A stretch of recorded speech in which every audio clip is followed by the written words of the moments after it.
Esse episódio faz parte de Um Só Planeta, maior movimento editorial brasileiro para promover práticas sustentáveis em parceria com a Egea, Ambev, Endi e Vivo. Acesse, informe-se, atue. Não existe planeta B. umsoplaneta.globo.com. Quem viveu ondas de frio em pleno fim de ano tropical ou a chegada adiantada de tempestades em várias cidades do país pode ter ficado com a sensação de que existe uma espécie de bagunça climática no ar.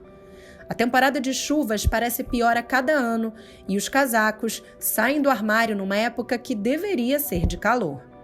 Mais uma vez, a Grande Florianópolis está em alerta máximo para deslizamentos. A capital registrou em 2 dias o volume de chuva esperado para todo o mês de dezembro. Variações no clima são naturais ano a ano, mas também é verdade que o aquecimento global pesa no aumento de eventos extremos, como chuvas intensas em um curto espaço de tempo. Um estudo recente da Universidade de Chicago mostra que o hemisfério sul está, sim, ficando mais tempestuoso. E o Brasil já sente esse efeito no dia a dia. Pelo menos 450 mortes em enchentes e deslizamentos em 7 meses. Uma sequência de tragédias. Na Bahia, em Minas Gerais, em cidades do estado de São Paulo. No Rio, a chuva castigou Petrópolis, Angra dos Reis e Paraty. Agora, o Grande Recife sofre com as perdas. O que esperar do clima com a chegada do verão no Brasil? O que dizem as previsões e os estudos desenvolvidos por aqui? E como e por que é essencial evitar os desastres que decorrem dos extremos climáticos? Esses são os temas do Ao Ponto de hoje, que integra o projeto Um Só Planeta. Eu sou Elisa Martins e neste episódio converso com o climatologista José Marengo, coordenador geral de pesquisa e desenvolvimento do CEMADEM, o Centro Nacional de Monitoramento de Desastres Naturais. Fique com a gente! Professor José Marengo, até alguns dias atrás tinha muita gente espantada com uma onda de frio e chuva que não era exatamente esperada, né? Para a gente começar essa conversa, existe uma espécie de bagunça climática? O que tem acontecido? Olha, o que tem acontecido neste ano 2022, como também em outros anos, é realmente, bom, se podemos chamar de bagunça climática, sim. ¿Por qué? Porque nós estamos tendo, por exemplo, nas estações intermédias, que seria o outono e a primavera. Por exemplo, em maio foi muito frio, em maio ainda era outono, e todo mundo achou que inverno seria gelado, e na verdade teve alguns dias frios. Então, este tipo de bagunça acontece geralmente nas estações de transição, não? E como se o sistema estivesse se ajustando, não? Nestes dias, por exemplo, aqui em São Paulo, nós temos tido chuvas muito fortes, em vários dias, um após o outro. Depois nós temos tido sequências de dias secos, muito quentes, abafados, e novamente chuvas, não? E quando chove, a temperatura cai. Então, sim, de fato, nós estamos observando, não só no Brasil, mas em todo o mundo, esse tipo de irregularidade no tempo e clima, não? Ou seja, não é algo que exclusivamente acontece no Brasil ou São Paulo, acontece em todo o mundo. Agora, o senhor estava falando das chuvas fortes, a gente viu em São Paulo, em Santa Catarina, Paraná, Rio de Janeiro. Passa até uma sensação, professor, de que essas chuvas estão piores a cada ano, né? Estão mesmo? É mais do que uma impressão? Olha, são duas coisas, porque, por exemplo, aqui no CEMADEM nós trabalhamos com risco de desastres naturais. E um dos ingredientes do risco de desastres naturais, uma da componente, é o que nós chamamos da ameaça, que seria, neste caso, a chuva intensa. Porque o que mata as pessoas não é a chuva, é a combinação de chuva que cai em áreas de população que estão expostas, tipo, por exemplo, casas perto de morros, e que são vulneráveis, não? Que são áreas que já têm histórico de deslizamentos de terra e enxurradas, como aconteceu em Petrópolis, em Recife. Foi no dia 15 de fevereiro que as chuvas fortes deixaram Petrópolis debaixo da lama. No dia 20 de março, choveu forte de novo. Outra tragédia. mais estragos e mortes. Foram mais de 230 vidas perdidas. 3 pessoas continuam desaparecidas.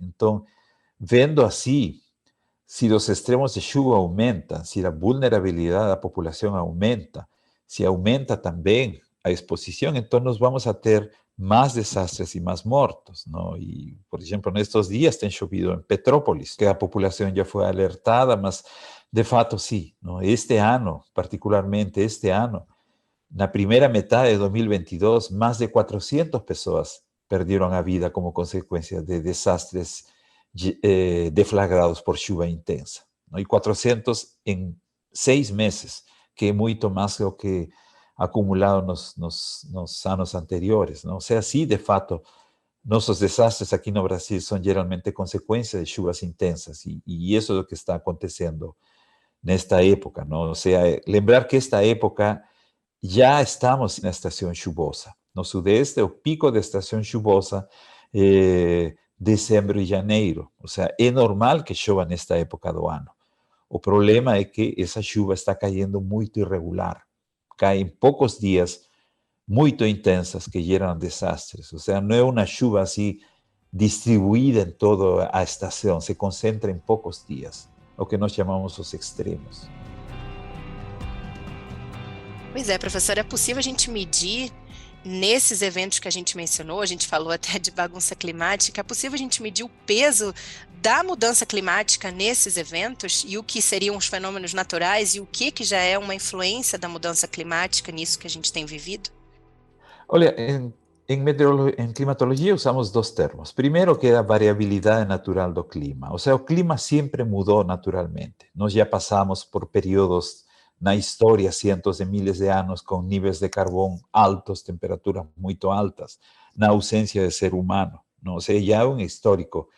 E o aquecimento global, que é o que nós estamos detectando, não? Ou seja, aumento da temperatura em todo o mundo, em áreas rurais, áreas urbanas, nos polos, continentes, océanos.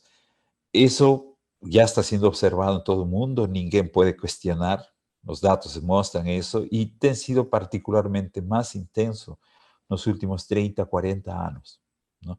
Então, como uma tendência, um efeito do aquecimento global, é que o clima vira mais extremo. E não só aqui no Brasil, ¿no? Lembre, no verão do hemisfério norte, no ondas de calor, incêndios, temperaturas récords no Canadá, toda a Europa, Ásia, e depois vieram chuvas intensas, e no inverno sempre acontecem tempestades de neve, são poucos dias frios, mas muito frios, não? E aqui no Brasil nós temos tido chuvas intensas em algum lugar, secas em outro, e então realmente o que nós temos é uma mistura de coisas. Agora, quando nós falamos de mudança climática, geralmente falamos do efeito humano, não? Então, a essa variabilidade natural do clima, aquecimento global, processo natural, quando colocamos acima disso a influência humana, esse aquecimento aumenta. O sea, o ser humano não é responsável pelo aquecimento global.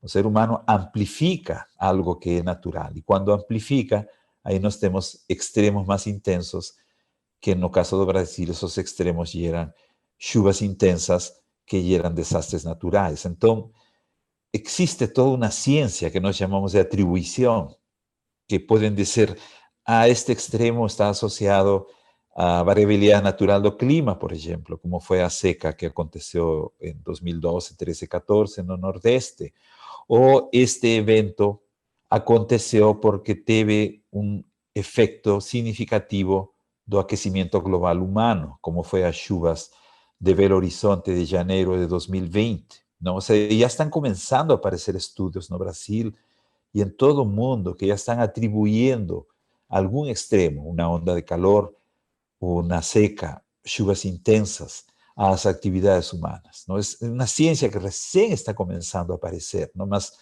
algo que nós não devemos é dizer, por exemplo, ok, nossa, começou a chover muito, é mudança climática. Não, é variabilidade natural. Lembrar que sempre chove nesta época do ano, não é? Agora, se choveu muito, um extremo foi muito extremo, então aí nós temos que estudar e pesquisar para ver se esse extremo poderia ter acontecido si na presencia de actividades humanas o no, ¿no? O sea, no podemos generalizar que todo extremo, por más extremo que sea consequência da mudança climática.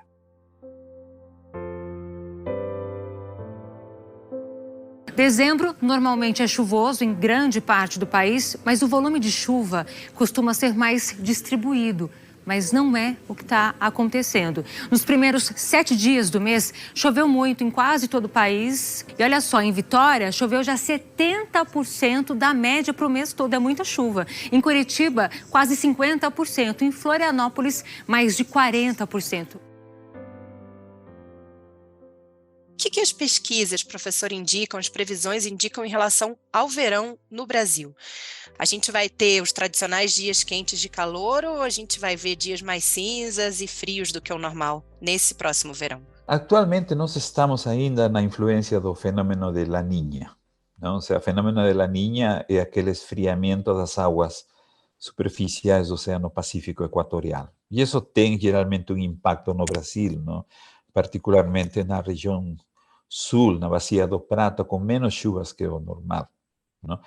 Mas algo que nós estamos detectando é que a estação chuvosa começou, então esperaríamos, por exemplo, que o verão, obviamente, vai ter chuvas, não? Mas uma coisa que nós temos detectado é que as chuvas não são regulares. Podemos ter dias muito chuvosos e depois dias muito quentes e secos e abafados. Então, tecnicamente, em todo o mundo, os verãos estão cada vez mais quentes. Ou seja, nós podemos esperar, sim, se se sigue a tendência de um verão mais quente que o normal. Porém, se é chuvoso, pode ser um chuvoso irregular, ou seja, poucos dias com chuva. Então, esse é um dos problemas. Podemos esperar um verão mais quente, mas podemos esperar também eventos extremos chuvosos, não? E aí que as previsões sazonais de clima são atualizadas a cada mês. Então, já no início de janeiro, por exemplo, podemos ter uma melhor visão de como seria o restante do verão. Mas a previsão de tempo sim é bastante confiável, não? E mostra que realmente frentes frias estão acontecendo, o transporte de umidade que vem da Amazônia, brisas. Então, assim, desta forma, podemos dizer que realmente, ainda que o verão seja talvez mais quente, podemos ter uma distribuição irregular de chuvas, não?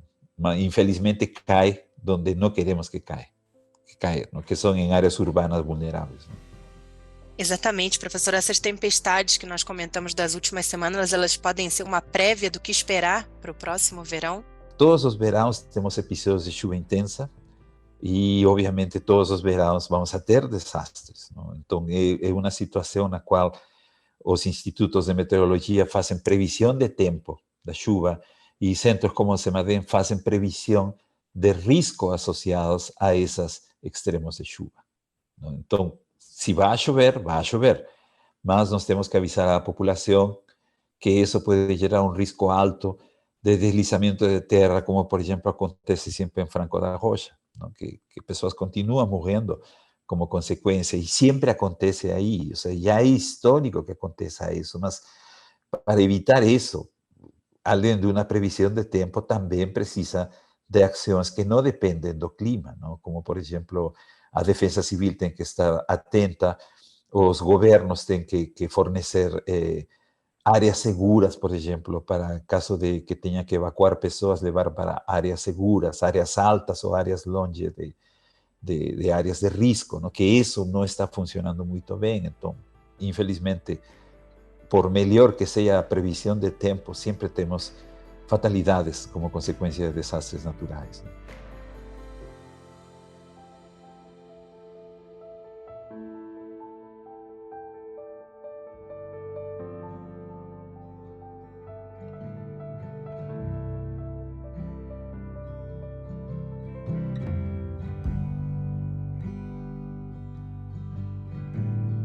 Inclusive, professor, com a intensificação das mudanças climáticas, do aquecimento global, como o senhor falou, é possível que o número de desastres desse tipo, causados por chuvas fortes, também aumentem, né?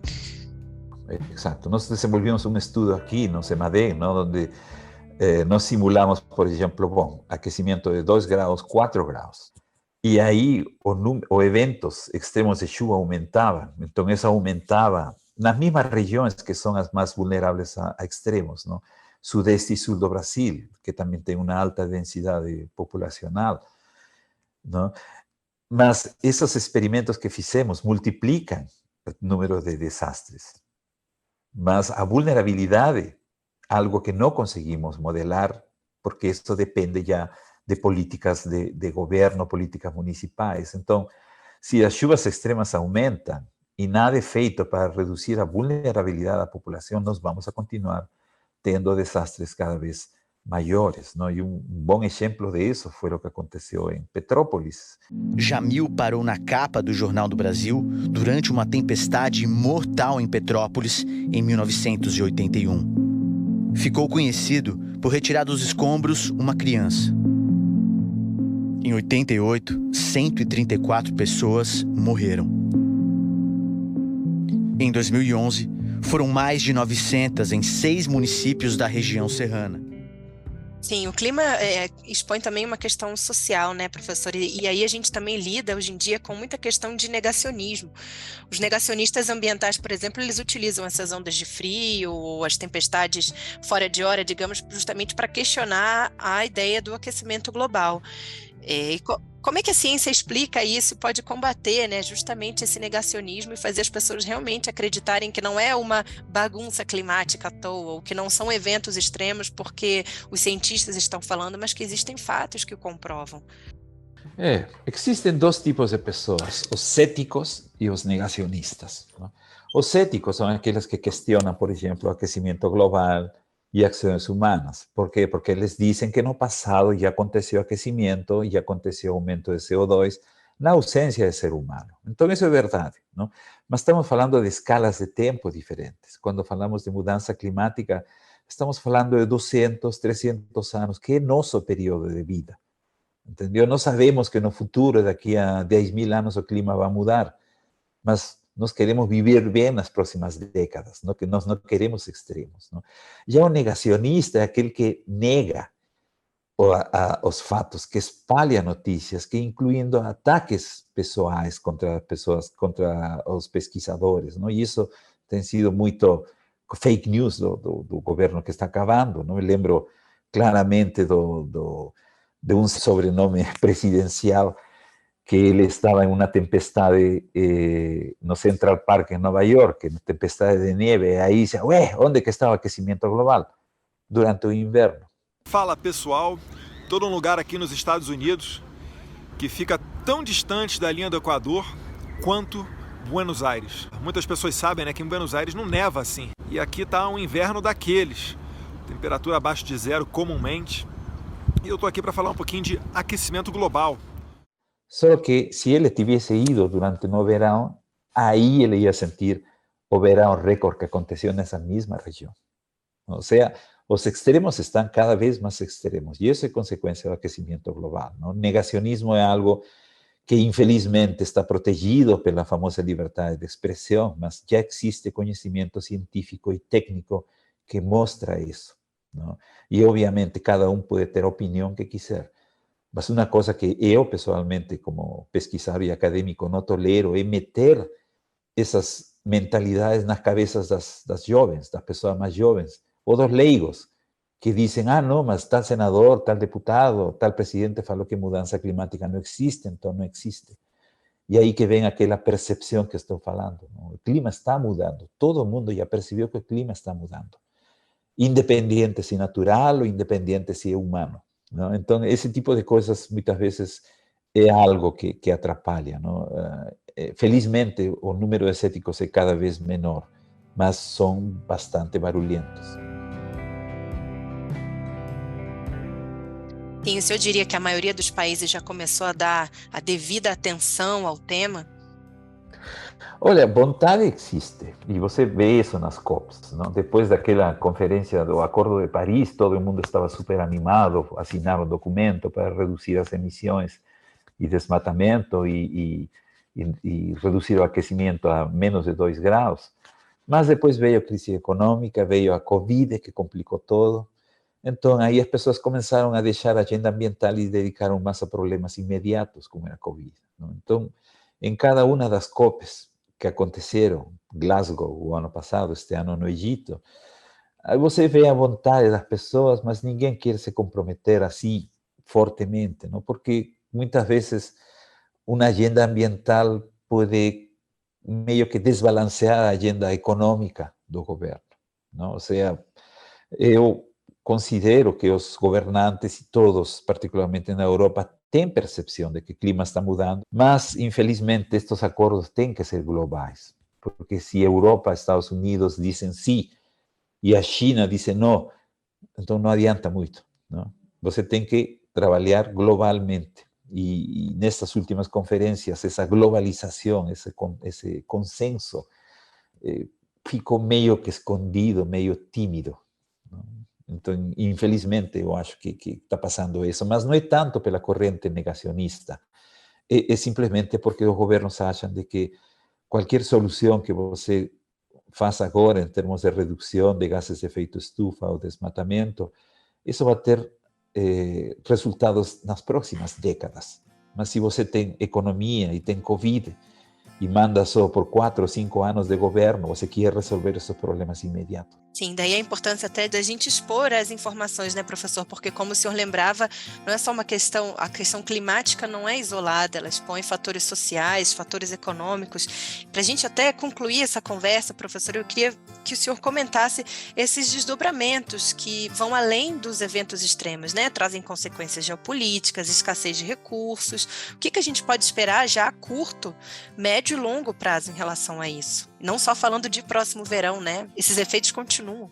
Os efeitos continuam, sim. Ou seja, nem sempre falando do próximo verão, mas os verões estão ficando cada vez mais quentes e os extremos de chuva estão ficando cada vez mais extremos. Ou seja, não significa que vamos a ter um verão chuvoso, mas se chove, está chovendo em poucos dias e muito intenso. E isso que aumenta o risco de desastres. Ou seja, nós podemos ter talvez já certa tendência de aumento do risco de desastres, como também de extremos. Podemos ter ondas de calor e ondas de frio. Ainda que o inverno seja relativamente mais quente, como está acontecendo, podemos ter alguns poucos dias muito frios. E o ano passado e este ano tivemos casos de pessoas sem teto em São Paulo que morreram como consequência do frio, não? Direta ou indiretamente, claro, não? Mas isso significa que os extremos estão cada vez mais extremos, não? E a ideia do Acordo de Paris de reduzir as emissões é para tentar de reduzir o aquecimento, não para reverter. Não dá para esfriar o planeta assim com isso, mas dá para que reduzir a taxa de aquecimento e isso pode, em certa forma, reduzir os impactos e isso pode nos levar à adaptação, ou seja, poder nos adaptar a um novo clima, não? Que infelizmente estamos entrando numa nova era, não? Como todo mundo chama, uma nova normal, não? E a ciência está para isso, a pesquisa está para isso, e existe um consenso entre os pesquisadores de todo o mundo, não? O IPCC, por exemplo, como alguns falam, não é um órgão comunista ou coisas, é um grupo de cientistas que são indicados pelos governos, não? Então, os governos têm responsabilidade de quem que indicam para o IPCC, e o IPCC, o Painel Intergovernamental de Mudanças Climáticas, já mostrou, de fato, que o ser humano é uma das causas principais do aquecimento observado nas últimas décadas e aquele aquecimento projetado para o futuro. Se não agimos pronto, a gente vai começar a ser mais reativo que proativo, não? E reativo vai significar muito mais caro que proativo, e nós temos que ser proativos.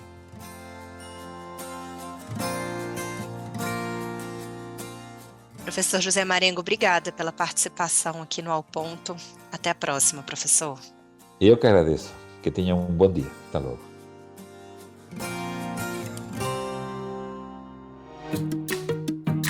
Esse foi o Ao Ponto de hoje, o podcast diário da Redação do Globo. Nesta conversa, a gente conta com a participação de toda a equipe do jornal, as mesmas pessoas que trazem informação e análise de qualidade todos os dias. Quer saber mais? Assine o Globo. Acesse assineglobo.com.br e confira todas as notícias e reportagens especiais. A produção foi da Júlia Pina e a edição é do Luan Oliveira e da Fernanda Pontes. Até mais!